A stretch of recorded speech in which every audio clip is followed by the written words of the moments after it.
Hello, and welcome to BDMS Wellness Clinic. I'm Dieter Burkhardt, and it is my privilege to bring you here today for a special segment we're calling Ask the Experts. Today, we're joined with world-renowned neurosurgeon and professor and chair of the Department of Neurosurgery at Cedars-Sinai Medical Center, Los Angeles, Professor Keith Black.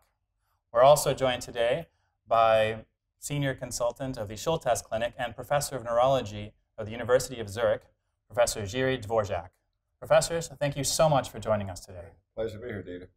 My first question I'll send to you, Professor Black, is in terms of brain health, what can we do to promote a healthy brain? So we know that lifestyle has a huge impact on the ability to preserve brain health and to promote brain health. More and more scientific evidence is being gathered to support the importance of diet, particularly diets like the Mediterranean diet.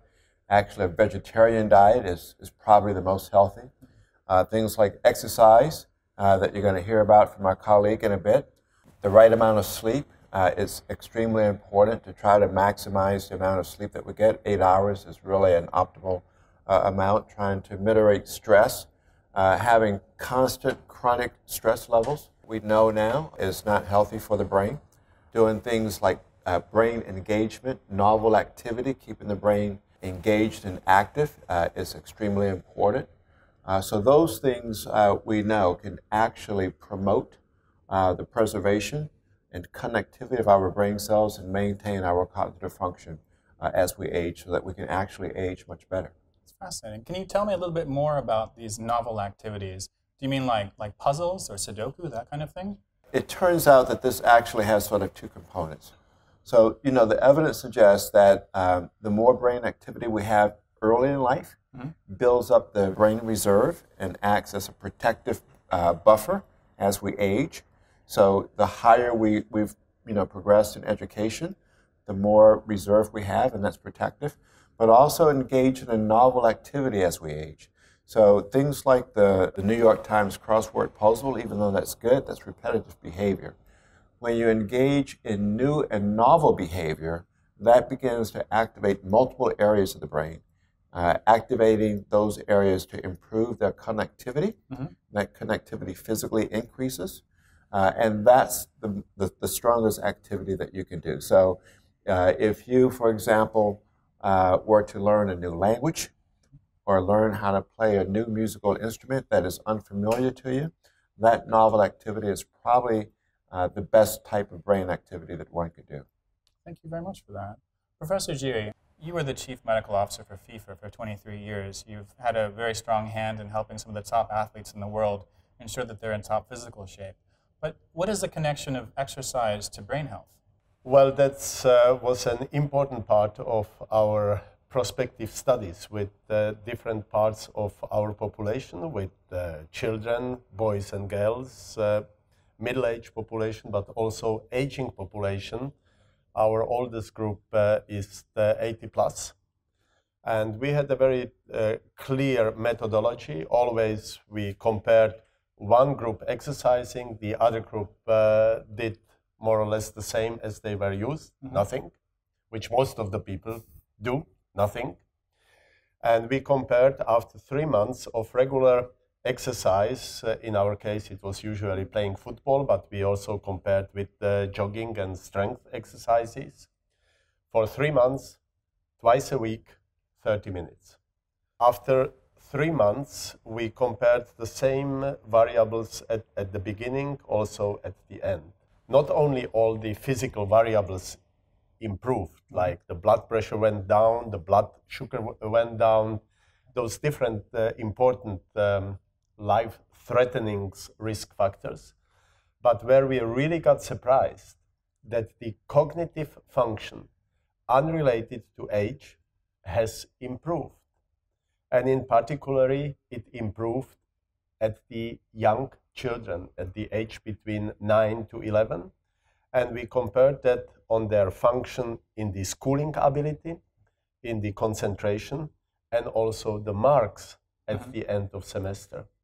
And it significantly improved. And this is exactly what Dr. Black says. If you build up the reserve in the youth, then you have more reserve for the later period of the life.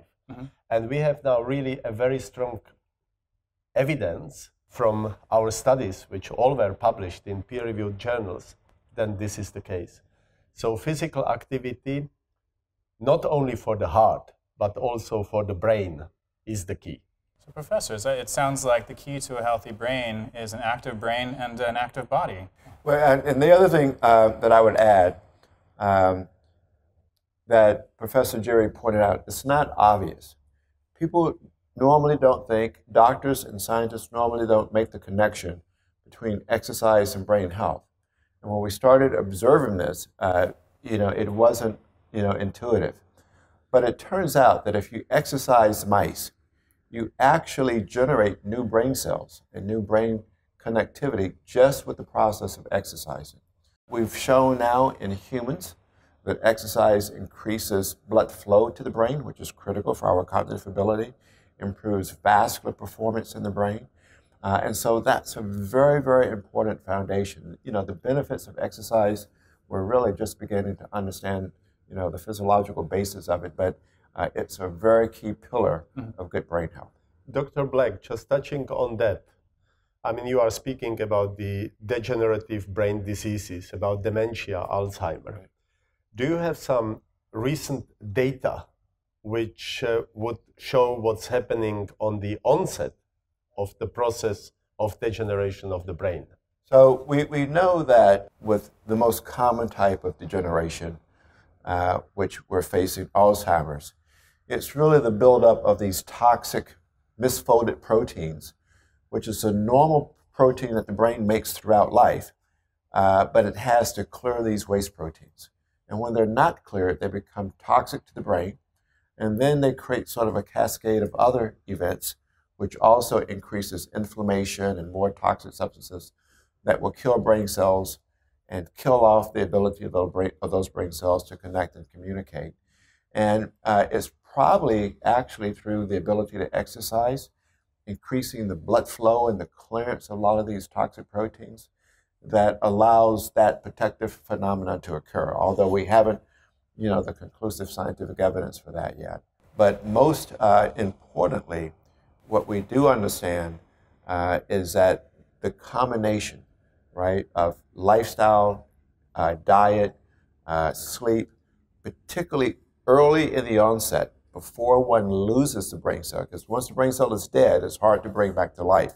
But before it dies, if we begin to intervene with these lifestyle interventions and we can monitor how effective we're doing, most of us at this point believe that's where we actually have the greatest opportunity, in this asymptomatic early phase, intervening before one actually gets to memory loss, maintaining that brain reserve, maintaining brain health.